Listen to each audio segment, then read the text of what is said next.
And I think we're ready for you, Mr. Nagle. If you'd like to make your way to the front and center stage. The skew, the mystery tool.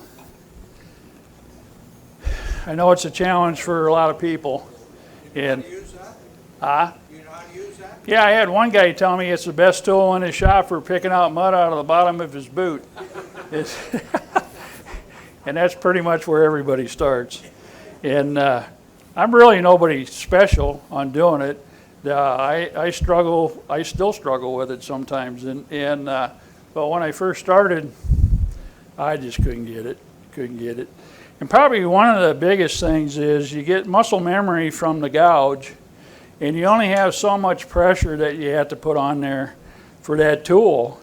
So then you pick this up, and then you discover that the wood's pushing back. And so you basically what you have to do, you have to use about half again as much pressure as the gouge on the tool rest. Not on the wood, because you'll bruise it or burnish it on there, but especially for rolling beads, you have to add additional pressure onto the tool rest. And that's probably the biggest secret that I can tell you on that. But first I'd like to just kind of go over a little bit of safety, because when you get a spindle this long, it can be dangerous. In the fact, you can see here, I saved this piece of wood just because there's a blemish here, and that's a good source, and that's why I stopped at this point for it to explode if it's not mounted right. Okay. Nobody's sitting in the front row. That's right, that's a good thing. But you got your headstock, tailstock, banjo, and a tool rest. When I put this piece of wood in here, it's a vise. It's a wood vise. That's all it is. It's holding this piece of wood. Add an electric motor to it, now it's a spinning vise. And this is the only tool in the shop where the wood is turning. Everything else in the shop, the tool is turning, and you're putting the wood to the turning tool. In this case, this tool, the wood is turning, and we're holding the tool basically stationary. We're locking it to our body, and we're the tool holder, okay? That's where it becomes confusing, because we're so used to doing everything else the other way, okay? The dangerous part is I can crank on this thing and crank on it and crank on it. And what will happen, especially a piece this long, it can actually bow out. Okay, so if I'm going too tight on that and I get a catch here and it splits, boom, and it's turning right towards me. So I got the tool and the piece of wood coming back at me. So what you need to do is you need to tighten it. What I do, I don't even use a hammer on the drive center. Here's what I do. I found my center, and I'll line the center point up, and I do the same thing here. Okay, now it's just hanging in there, just by the points only. Okay, when I start out, I'll tighten it like this, then I find the lock, and I just move this back and forth. Okay, what that's doing is spreading the fibers apart just a little bit. Now I can go just a little bit more, lock it, do that, a little bit more, lock it. So I don't even have to hit that spur with even a wooden club, okay? Now, I got it in there and it's fairly tight. Now what I do is I back it off. I see a 1/16 between the center and the piece of wood. So I'm going to just bring it up, snug it up. And all I want this to do is to be strong enough for this to turn. Now, when I put a tool to it, it's probably going to give me some of that same action, so I got to be careful. It's going to take 2 or 3 times if I put the tool to it that it spreads that just a little bit, so you don't want to go too long without checking it, okay? But I don't want it to be so tight that it sprung. Now, if I was to put the tool to this and this would explode, it's just going to fall on the lathe. I'm not going to get hurt. I still got the tool in my hand. It's just going to fall off of there. Okay, so that's the safety factor. To me, that's big. That's a big deal. It's very, very important to do that. I probably am past that now because I've been turning on this today, so I probably got it spread as much as I'm going to spread it. But what I do is I turn a little bit, turn it off, and I'll maybe tighten it, then lock it in place and get it to a comfortable. And then once I know that it's in there as deep as I want it to go, I might even back it off a little bit, just as long as it's in there snug. That's all I care about. Okay, let's get on with the skew itself.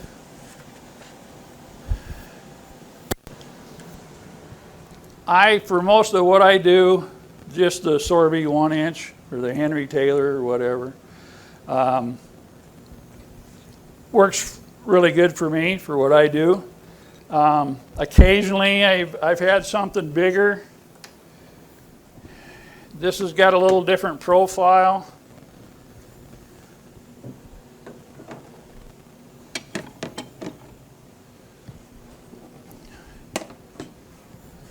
Say, Steve, who was the guy?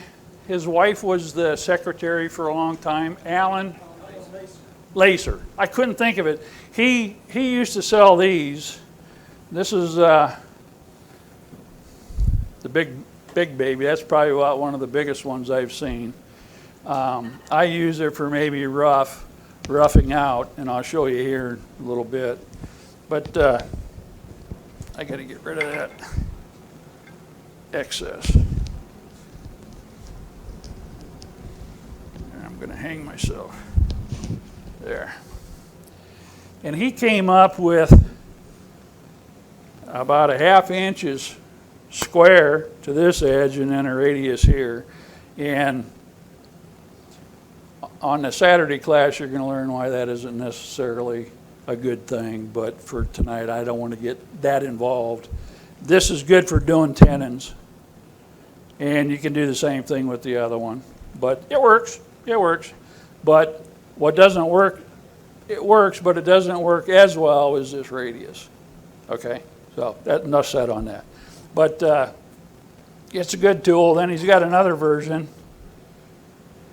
I think that's 5/8. And we'll get into, this is the traditional 30-degree angle. And the big debate is how sharp. I think Alan Batty says 40 degrees. Here, I think I measured mine. Here's a Vic Mark puts out it's a nice jig. It's for finding center.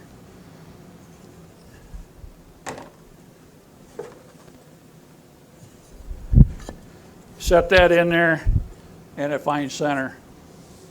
Okay. The other thing that it does, it's got little notches in there that tell you the degree of your grind. And it's even got a little etched in there. It shows that a drill bit should be 118 degrees. A bench chisel should be 25 to 30 degrees. 30 degrees on the skew. Shallow gouge should be 30 to 35 degrees. A bowl gouge should be 45 degrees. And a scraper should be 50 to 70 degrees. So it's kind of a handy little tool. And even with the little thing, I just laid this here, lined it up, I'm 30 degrees, so works out good. Alan Batty said 40 degrees. I read another one where depending on how thick this is and how wide that is, the bevel should be 1/4 to 3/8.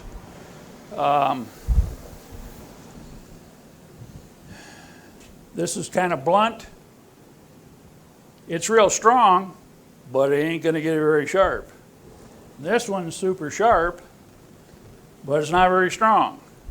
So you're going to get, you could bend it or you could chip it. And I can tell you this much, I tried it one time because somebody said for pine you should use a little steeper angle. Well, I tried that, I didn't like it. It's more grabby. It'll grab that grain and it feels like it's pulling the tool right into the wood.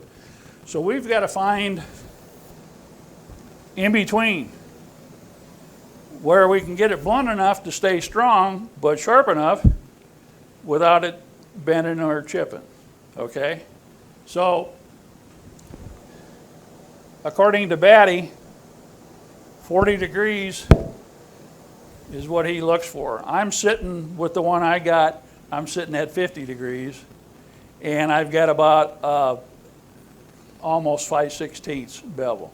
And that seems to work pretty much for everything that I do.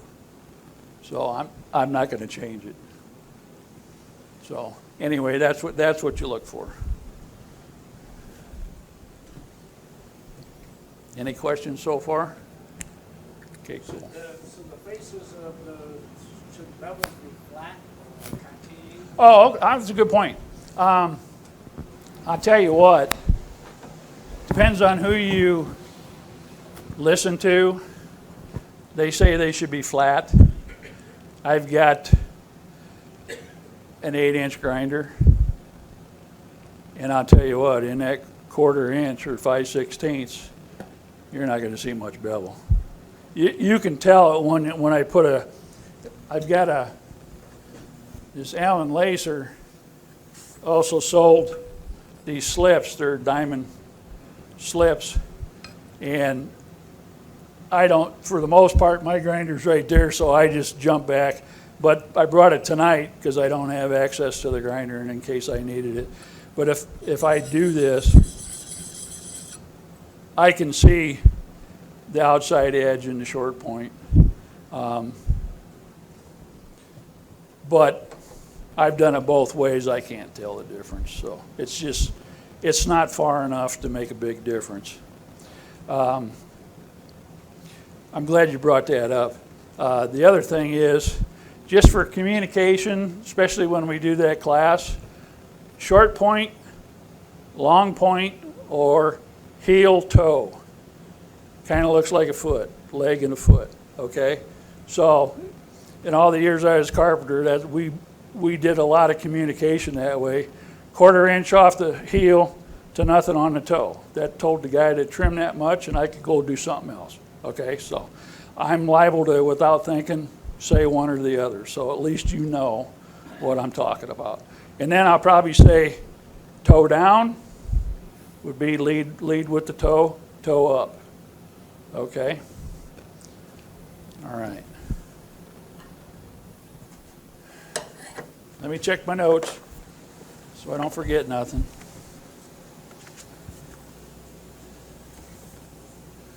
We do I think I'll do the peeling cut first.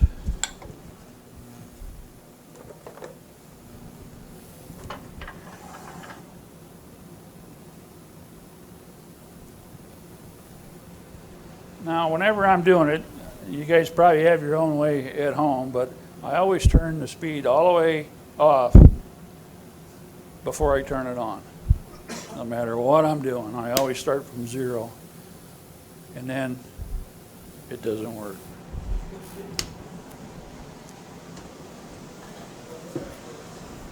Must be over there.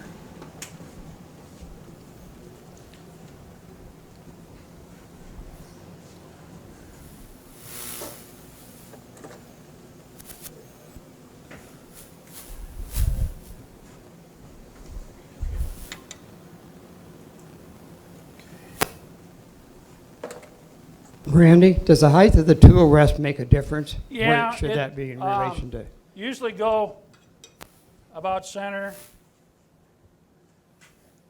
but sometimes if I'm doing a peeling cut, and I think it's just mainly because of my height, I raise it up just a little bit, so I'm not down here, I'm up here and I can see it better.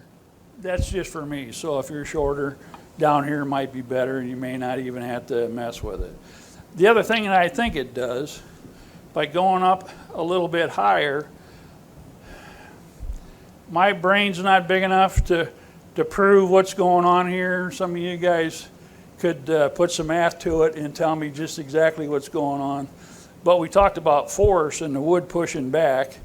When all this stuff was developed is when they had a treadle lathe, and it was just foot power. And then suddenly the electric motor come out and started putting speed to it. Now we got RPMs to deal with, and that's where we get some of this. And when I'm doing a peeling cut, the tool is on an angle, so I'm getting some of this.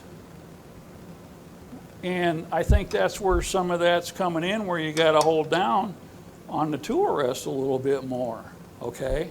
The other thing you got to be careful of, depending on the diameter, this 1 inch,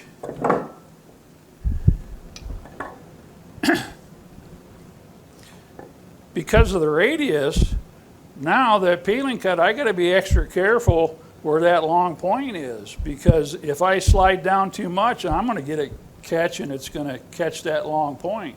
So I got to be careful. On a smaller radius, I don't have that to worry about as much. You still got to watch it, but it's not as a big a deal. Okay? Does that answer your question? I'm going to do a little tenon, and it's going to require a peeling cut. It's going to be just like what the parting tool does, but this will do it also. And what I'm going to do is I'm going to put just a little tick mark. That's where we were. We were getting power.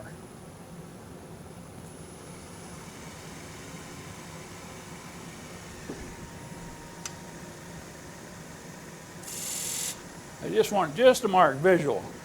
Now, when you use this like a parting tool, you only want to use about a 1/4 inch. Maybe you can get away with 3/8, but if you start going too much, you get vibration. It's just too much for the tool. And primarily, that's why parting tools only get so big, because they don't want all that edge jumping around. It'll start jumping and chattering, and what you do, you're still rub the bevel, bring it in, and get under that top layer. You do this with the parting tool too, and then you lift the handle a little bit and you start driving in towards the center. But you use this, you can get rid of a lot of wood in a short period of time. Now what I'm doing, that little tick mark that I made, I'm staying about 1/8 of an inch away, or a little less. And now I can take the heel, and I can clean this up, bring that to there. Let's just pretend I got a caliper and I got a certain size tenon, okay? Okay, so now we just used it as a parting tool. Now I'm going to put toe down, and I'm going to come in and I'm going to use it like a chisel. And I'm going to square this up, is what I call a facing cut. It's going to square that up, and then we could put this tenon, let's just say, here's a good example. The candlestick. And I got a tenon in here with a hole drilled in this disc, this bottom plate. And what I want to do is make sure that not only square, but maybe undercut just a little bit. But I want a really nice, crisp edge on the outside. As you can see there, there's no gap at all, none. Okay, toe down. It's going to be important for me. I want this bevel on this side, because the cut's going to be on that side. I want it to be 90 degrees to the piece of wood, okay? So I want the toe to go in that way. And the reason I like to leave an 1/8 of an inch, I can practice 3 or 4 times before I get to where I need to be and get a good feel with the tool. And what I want to do is stay 90 degrees, but if I would for some reason let the heel drift over this way, say 2 minutes before 12, I'm going to hit this edge and I'm going to get a catch. And I get a big ugly. So what I want to do is I want the bevel to be 90 degrees and I want the heel to be 2 minutes past 12. So I'm going to tip it just a little bit to keep out of harm's way. Okay?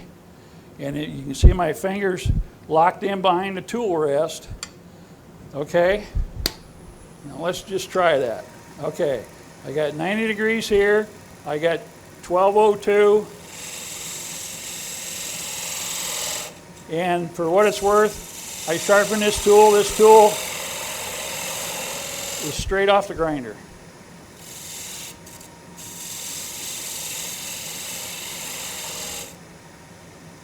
Now I'm about a 30-second away from that tick mark.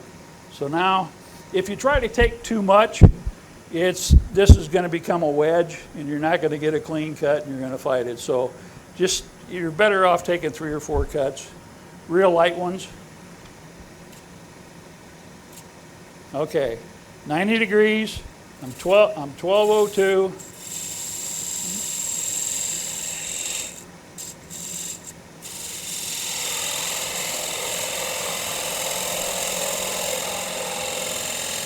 Now, what I did was, or what I can do now, I can go past the outside edge just ever so slightly, and I'll push that bevel, keeping the heel at 1202. I'm going to hit 89 degrees, so I undercut just a little bit. So now, if you were to put a straight edge on there, I can see it's touching on the very outside edge. And it's not bad to have that a little bit undercut. And here's what I like to do at the top of that tenon. I'll come back. I got just a little V-cut going on. And I like that because if there's excess glue, that's where it's going to go instead of coming out the edge. The other thing that does, I could even put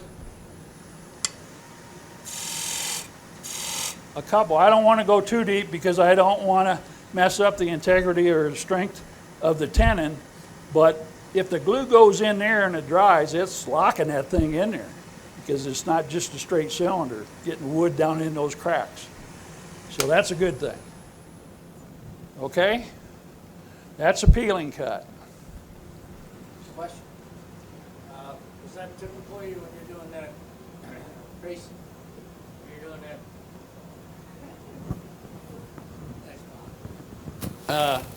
When you're doing that cut, you have downward pressure on the tool rest. Does it also typically require quite a bit of pressure going towards center? This is one time with the toe down, it doesn't seem to have that problem. I'm using about the same force as you would with your gouge. Okay. The only time that I've really noticed a big deal is rolling beads.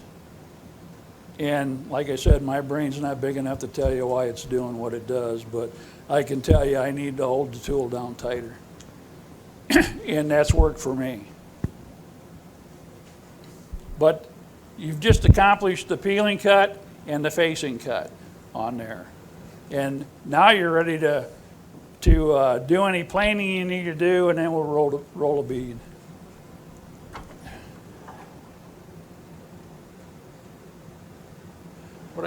What I should do is I'm going to quickly show you how you can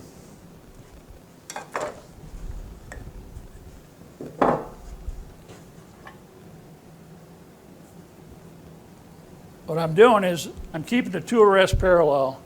I don't know that this piece is perfectly square, but yeah, it probably isn't because I'm getting some longer flat here than I am over here, so it's probably not 100%, typically because it's just rough. But I'm going to use this, take it up just a little bit, make sure it doesn't hit. we're going to do a little roughing with the skew. Same as a roughing gouge. Now, I'm flat on the tool rest, totally flat. I'm going to bring it up until I'm hitting. Now what I'm going to do, it's here. I'm going to roll it just slightly until this bevel hits, and then I can see it hitting the wood on the cutting edge, okay? So you're not just going here, you've got to roll it a little bit this way. And then to get depth of cut, you raise the handle up or down. And what I'm looking for is just a little dust cut, what I call a dust cut. I want to just see some very small, anybody can and hog out a bunch of wood. To me, the whole thing is learning how to take the dust cut and take very minimal wood. And I'm just barely doing it.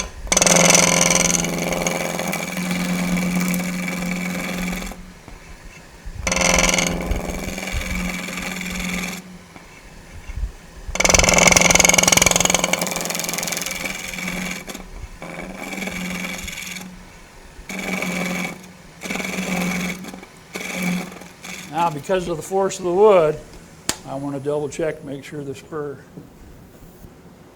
it loosened up just a little bit.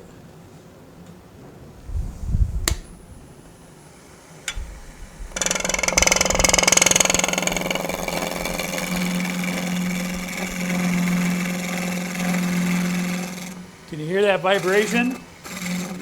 Part of that's because I'm pushing, it's wanting to bow out a little bit. And when you get good enough, you can use your hand and your body to help get rid of some of that. I'm gonna, yes? Randy, on the skew that you're using there, is it a flat bottom or do you have any kind of a radius? On this one, it comes with a built-in radius. But even on all mine, I take a file and I at least knock the corners off, you would see. And I got more radius on the bottom than I do on the top, just for that reason. And part of it was because before Steve started selling these nice tool rests, I was using the one that came with it. And if you had sharp edges, it would dig into the old tool rest and you're constantly planing it or filing it to get it flat again. And then Steve come out with these nice ones. That's all I use. It just hands down. If you need a good tool rest, you just see Steve. He's got them. You don't need to go anywhere else. And you're always going from the large or rough towards the small, right? Because if you're going uphill cut, Yes. you will If get... I came back this way, I can get away with that for a little bit, but it's gonna catch me, you know, going in. So I got to go downhill. Yep. The thing you got to remember when you're turning, I can see the grains going this way. So if I'm planing here, that's fine. But it's just the opposite on the other side. So you can't win. You're going to go with the grain on half of it and against the grain with the other. So we're going to get into that on that Saturday class. It's just too involved to get into that right now. For safety purposes, you were talking about, is there a maximum diameter of a blank, of a square, that you would use a skew to rough versus using a roughing gouge to rough? That's just a matter of preference. I just did it to show you that you can do it. I rough everything out with a roughing gouge. I will say this, I did it yesterday and today. I used it to rough out just to get my hands on the skew and get the feel of it again. So I'm watching the bevel and I'm watching the chips, and it was a way for me to practice. Okay, I haven't done it for a while, so I knew I needed to practice. And like I said, I think I told a couple of you guys, I got a catch today and I got a catch yesterday. I still get them. But I know what I did wrong, and that's part of what we're learning here, is learning why. And instead of sitting there going, what did I just do? You know? So that's all part of it. But if you look at all your spindles, This is one I made probably 10 years ago. This one was given to me by Rick Reeves. And my wife's got candles on it. These make wonderful gifts. So what you're learning here, it's a super project. I will recommend one thing. When I give them away, I always give them candles with a battery, because I would really feel bad. Yeah. Yeah. So I never ever give real candles away. And Steve probably could back that up with lots of stuff that he's seen, so, and Dale. But if you look at all this, you're going to learn how to do a bead and a cove. That's all these are, beads and coves. So if you can roll a bead and you can do a cove, you can make one of these. This is a bead, that's a cove. That's a half a bead, that's a bead, that's a bead. That's all it is, beads and coves. So if you learn how to use the skew and the gouge, because they're best buddies when it comes to spindle, and the spindle's always parallel with the ways.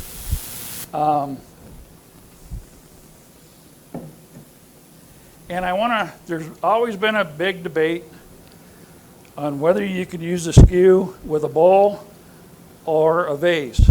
Don't do it. This was designed just for spindles only.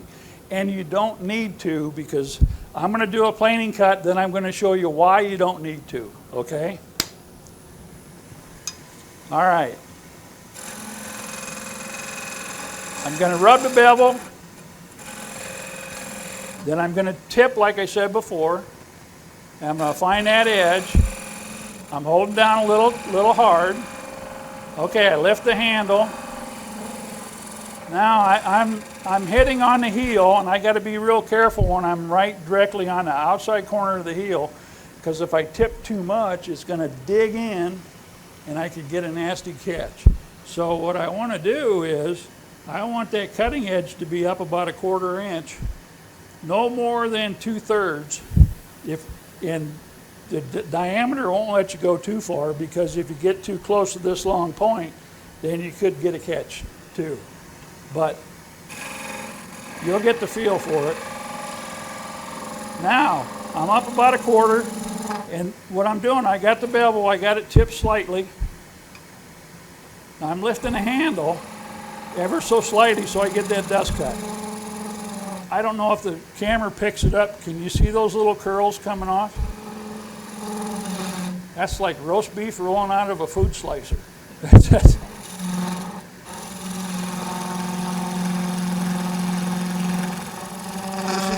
This is a piece of 1/4 sawn mahogany. It's a little soft. It's not quite as hard as that poplar. Now the vibration you can hear is because I'm out towards the center.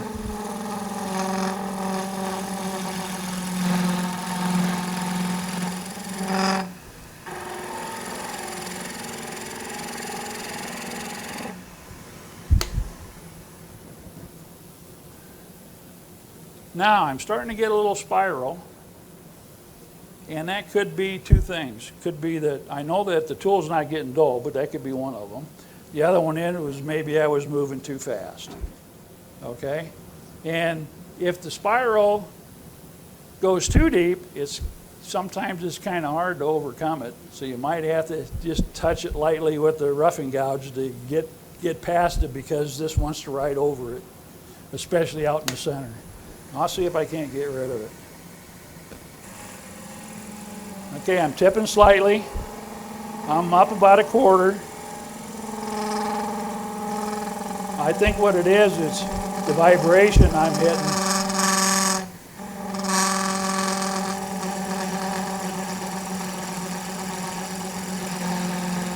See if that did it. Yeah, it helped a little bit. There's still a little bit of spiral. What's the vibration from? It's because when I push on it, the wood actually wants to go out, and it's bouncing back and forth ever so slightly, but it's enough that that's what happens. And you can hear it. I can hear it, the tone of the wood. That's one thing you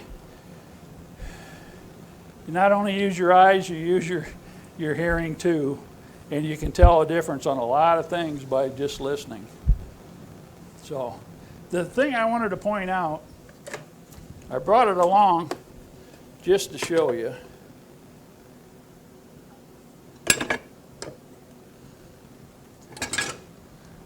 This is Ellsworth grind on this gouge. And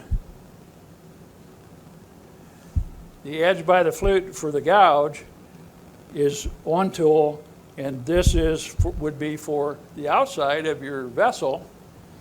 I'm going to rub the bevel, bring that around, getting an ever so slight of dust cut, and that's what you can do on the outside of your vessel or bowl. You don't need to put that skew up there. The skew's got a tang, and if it catches, it could break off.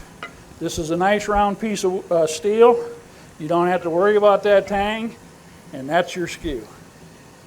Okay, so you don't need to do that on the outside of the vessel. Don't do it. And then on the inside of the bowl, this is a bowl gouge. I don't know if you can see it. Huh?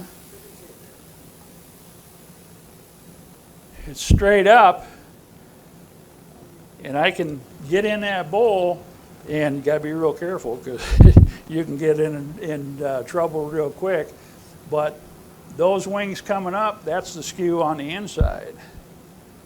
You got to be real careful you don't let it slip down and get that long point in there, but that's why you don't need the skew on the inside of the bowl. There's tools with better grinds for doing that are safer. Okay?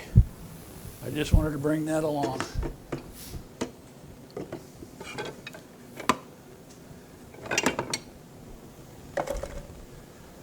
Okay, you understand the planing cut? Now,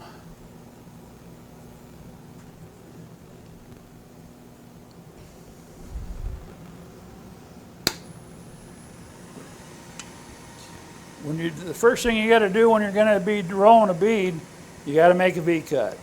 And I'm just going to do random. That's what I did here. I just kind of eyeballed it. I'm arcing. I got to get toe down, and I'm hitting the wood, and I'm arcing up.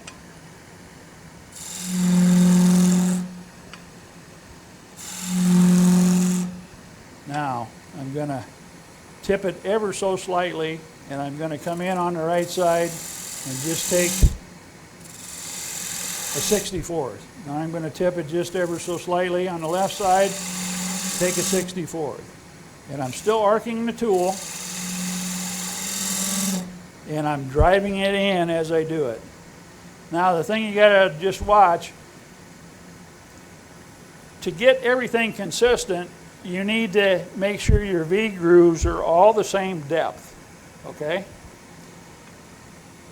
So I'm going to go just a little bit more, and I want to just a little deeper.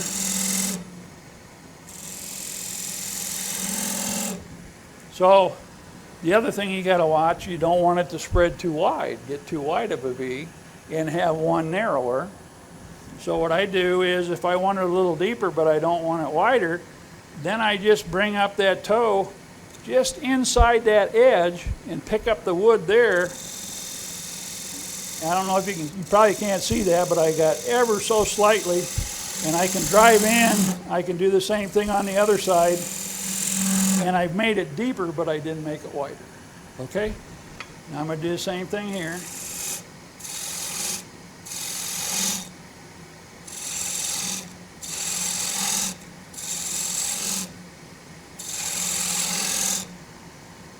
Now I can just eyeball it. That's about the same depth.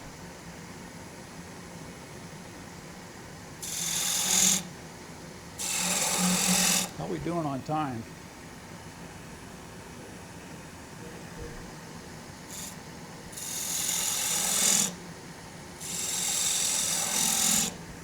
Okay, they're not the same, but I mean as far as width.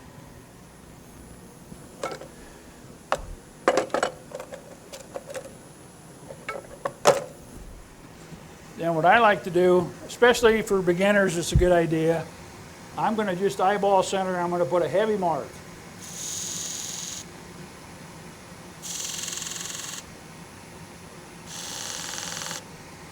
Now I'm going to do two. I'm going to divide it into thirds on the left side and the right side. I'm going to do a lighter mark.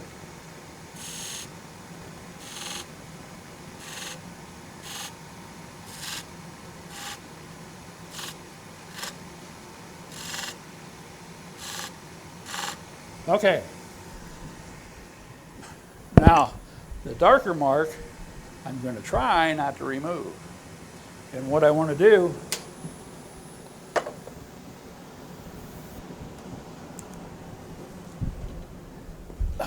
and this is what you should do when you're practicing.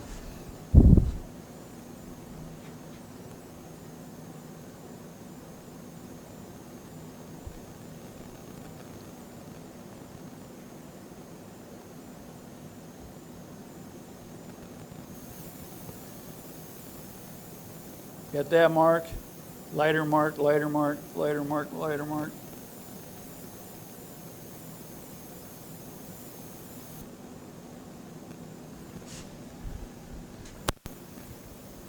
To start, hit that first one and roll it over. Then hit the second one and take a little bit more. Then, without cutting the heavy line, make your last cut. Then do the same thing here. Again, you're practicing. And to me, it's better anyway. I still do it. I don't necessarily draw lines every time I do it, but I still do it. Some guys like to start at the center. It's what I call a hero cut. Do it all in one. I'm not that good.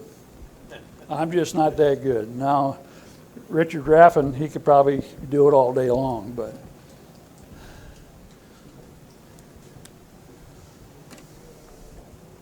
Okay, let's see if I can get a catch.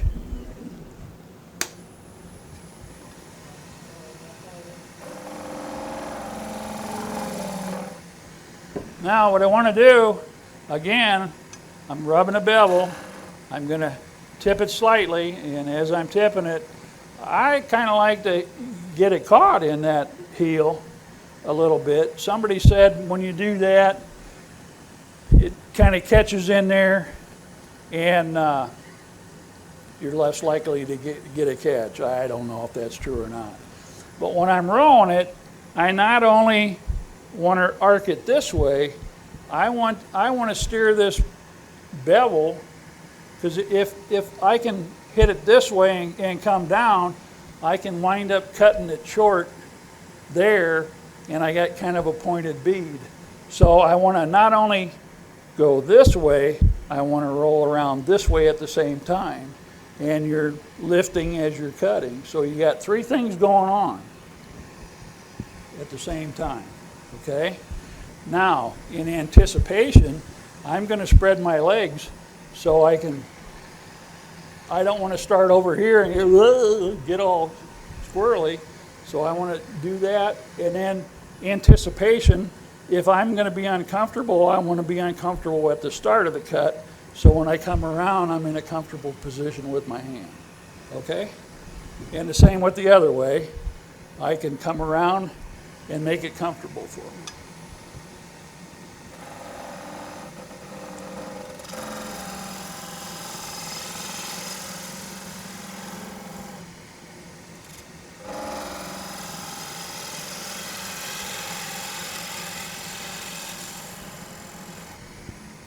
Not too bad.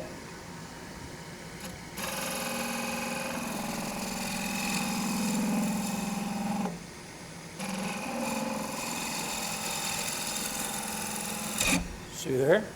Now what I did was I got the bevel coming around too far, too quickly with the rest of it. I almost had another one. So when that happened, I'm no longer had the bevel, and the cutting edge just caught the wood, and it just skated right across the top, okay? And you're going to find also that you're going to be better at doing one side one way than you are the other. Just for some reason, I still have trouble going to the right. I can do it better coming to me.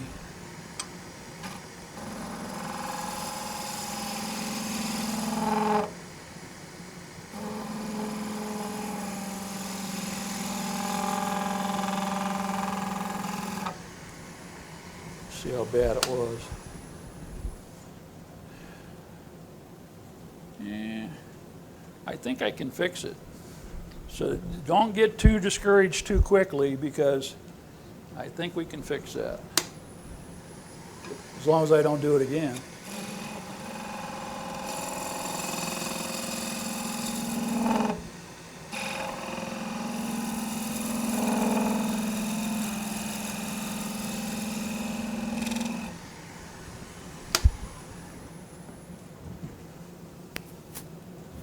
And are you riding the bevel into the cut from the looks of it?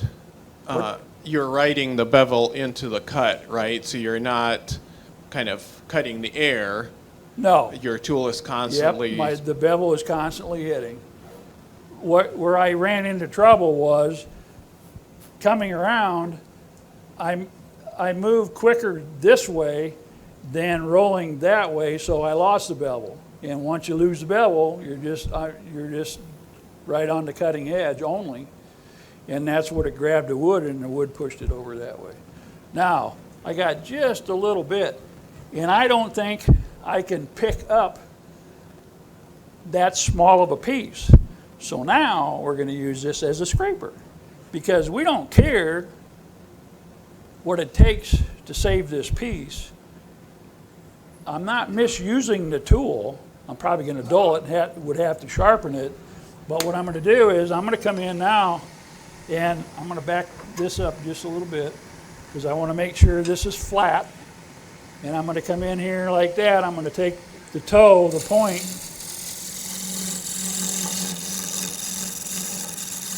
and now I don't really care if I lose that pencil line.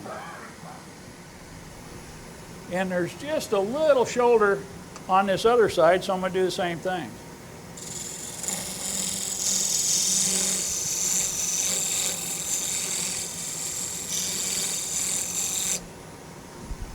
And the reason I wanted to show you that, there's just a little bit. I still see some pencil line, but the other thing I do, I always sand everything. They say you can finish it right off the cut.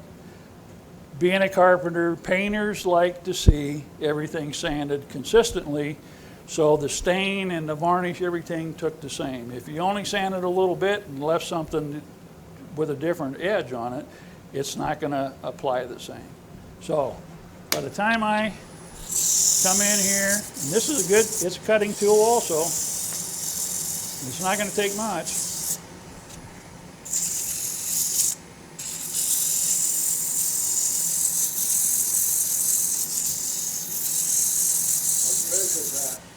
I think it's probably 150.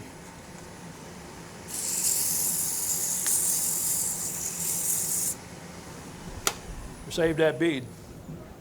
We saved it. Yep. Now, if you were to take a caliper, this might be a 64th smaller than that one, but your eye's not going to pick it up. Is there any advantage or disadvantage of doing all the left-hand side of the beads and then going back and doing Oh, the right? most certainly. I'm glad you brought that up. If you were doing production, this is something that Rick Reeves taught me. He would always use, if he's got this tool in his hand, he tried to do, he wouldn't maybe do everything, but he might do 3 or 4 cuts. Let's just say he had 25 table legs to do. He would do that cut, 3 or 4 cuts, whatever, then he would take this piece off and put on a new piece and do those 3 or 4 cuts on all 25. And I'm here to tell you that works. It's quicker, and the advantage is because you're doing the same thing, you get better at it. And that's the whole idea. but muscle memory and so forth. So that's the whole idea. And then you're not wasting time setting this down, looking for the other tool. And that's where you pick up the speed. It works. I've done it. I didn't believe it at first, but it does work. Okay, I'm not going to stand up here and roll beads all night. You've seen how it's done. So are there any questions? One more, Randy. When you were having a little bit of issue with vibration or the spiral cuts and so on, is a spindle work that you would get any advantage of a steady rest out of? Yes. If you're having that kind of problem, that's what you should do. Yep. Yep. Or if you get comfortable enough, I used to do this, I wouldn't do it now because I've been away from it too long. I could stand here and do this, and I could actually turn one-handed, and I could hold that so there's less vibration. And I'm not going to do it now because I don't want to cut myself.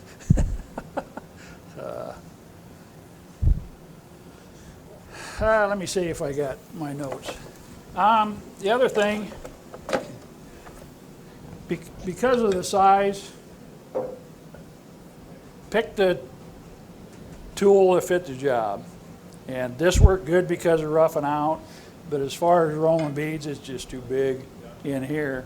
Now, I did use this. I had to do some newel posts for a job that had 6-inch newel posts, so this was perfect for that. So it fit the job. I always was going to straighten this out and regrind it. I never got around to it because I don't use it enough, and it's good enough for roughing out. Like I said, this is the one I probably use the most. It probably used to be about that long. And I've got a Wolverine, just like everybody else does, and it no longer fits the tool rest, so I got to put an auxiliary piece of 1-inch on there to get it up so I don't hit that ferrule. But I just freehand it. They make a jig. Wolverine makes a jig for skews. You just do it freehand. Good enough. This one I got from Jerry Sargent. He made some and he sold them here at the club. But this is a 5-inch or 5/16 high-speed steel drill bit, and he ground it. And I use this a lot on little stuff. That little cup over there, this would have been perfect for that. So I love this tool. Part of it's because Jerry made it. I had a question, Randy. If you're really good turning it one way, side of the bead, can you just take the piece off, turn it end for end, and then go back and turn the bead the other way? I've never tried that. I suppose you could. If you're already taking it off anyway to put a different piece on. The thing you risk there, it may not be perfectly centered. Okay. That's the thing you risk. I've never tried that. Not smart enough, I guess. But then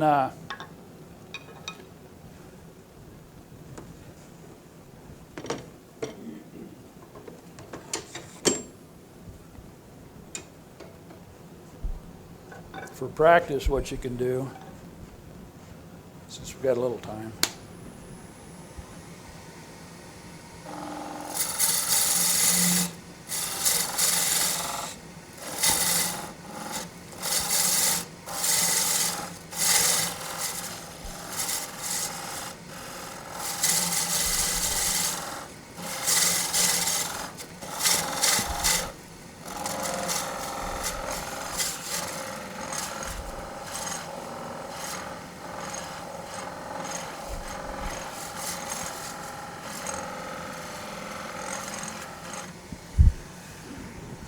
Almost smells something. Sounds like there's a chip. No.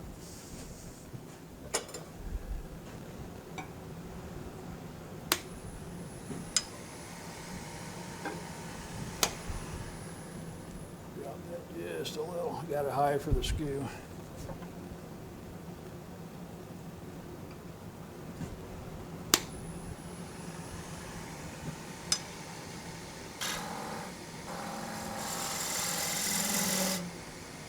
Now what I'm doing is going to center first and working my way out to the edges, and I'm just scooping it in there. And for communication on a gouge, this is the same thing as a flute in your drill bits. It's just a place for the waste wood to escape. That's all it is. If I was teaching and you were using a gouge, the flute open is pointing at 12 o'clock. The flute closed is 3 o'clock or 9 o'clock. So if I told you to open, if you were totally closed at 3 o'clock and I told you to open the flute to 1:30, you would know to just take it up to there. Okay? So that's just a little communication, and it works good. Works good. Anyway, start at the center, and then rub the bevel. Blank. Whoops. Got carried away talking.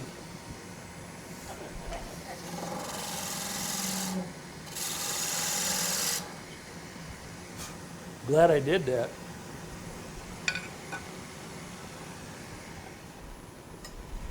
I'm going to square that up a little bit. Won't take much. One thing you can do, it works on a bowl too, close the flute all the way to 3 o'clock and watch your bevel at 90 degrees and then go in there, and I want to use my thumb as a stop on the tool rest, so in case it still wants to skate a little bit, my thumb's going to stop it. Did too. Well, I wasn't putting enough pressure.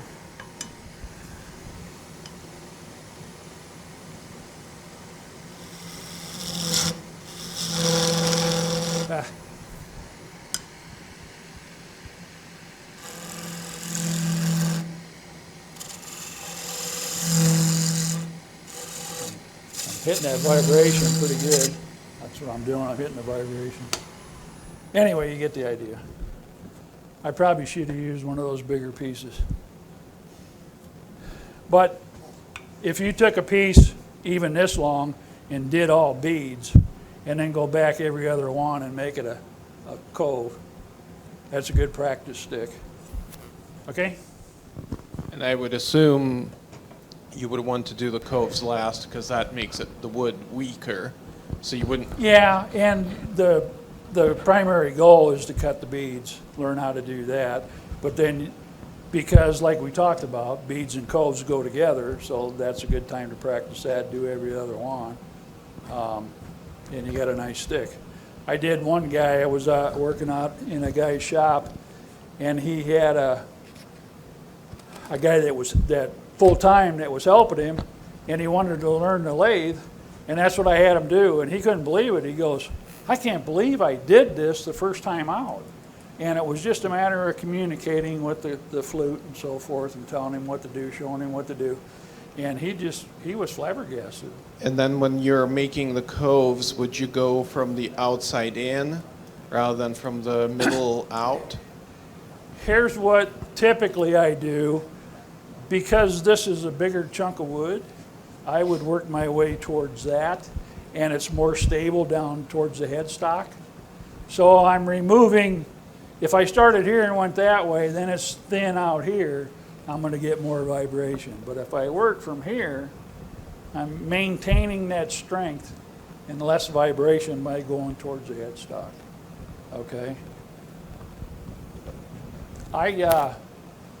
Somebody they take a 1x1 piece of pine or basswood or something soft, and they do it about this long, and then they do be almost like the cup, maybe 1/8 to 3/16, and then they do like Denny did, those little finials, different variations, all with the skew, and that's what they do is they work their way back. But what he does, they make a plywood piece, and then they use string, and that's, by the time you do a figure 8 around there, it's just enough to hold it that you can keep going. So you may have to do 2 or 3 by the time you get down there, but it's kind of neat to see. So it's just like anything else. You got to practice, But understanding what's going on, that's the big thing. The class continuation on the 30th, what is the time and do you have room for how many people? Typically, I'm going to start at 9 o'clock. If I'll probably get here about 8. If everybody's here and we want to get started early, that's fine. I don't have a problem with that. Just simply because I've got some things I want to discuss, but I want to leave enough time for you guys to actually get on the lathe and try some stuff. Do we need to bring our own tools? Do we need to bring our own Oh, tools yeah. that Saturday? Bring a skew, a roughing gouge, parting tool, and a detail gouge, a spindle gouge. Okay, because you're gonna be doing a spindle, so you're gonna need the gouge to do the coves, and the parting tool and the roughing gouge. I'm not gonna make you rough it with the skew. Tonight I just wanted to show you that you could. Are there any other questions for Randy tonight? Yes, ma'am? We'll get the microphone coming back to you, please. When you're rounding off your beads, is it wrong to use the pointy end at the toe of the skew instead No, of the heel? you most certainly can do that. In fact, I'm glad you brought that up, because there is absolutely nothing wrong. If you know, even after this class, if you don't feel comfortable using the skew at all, just use the gouge, and then put toe down just to clean up that very point. In fact, you can roll the whole bead with the toe down. You can do that. Yeah. Because like, I didn't have anybody showing me how to do it, and so that's kind of how I just did it. There's nothing wrong with that. Okay. No, not at all. There's not a thing wrong with that. Any other questions for Randy? Well, thank you very, very much, Randy. Really Yep. appreciate your work demonstration tonight. And again, Saturday, July 30th, we'll be down here at the club. If you'd like to get some more help, more information about using the skew, Randy will be here. And everyone is welcome to come. Yeah. The only thing is, if you want to do hands-on, Dale's going to bring the pieces, and we would know for numbers if you wanted to do the hands-on. Okay. So you can either do the hands-on or just But so far, observe. there's 10, so Okay. hopefully he's going to bring a couple extra, but we'll see how that works out. Okay. So, and the other thing is, if you don't want to do it here and you'd rather take it home and do it at your own place, you most certainly do that. You don't have to do it here, because when you're in your own zone, things are totally different. And I come over on Mondays, I just can't get the feel for it. It's not the same as being in my own shop. So, not that I still come over and have fun doing it, but it's just not the same. So, Thank you, Randy. yep. Be sure to have your... Very good, very instructive.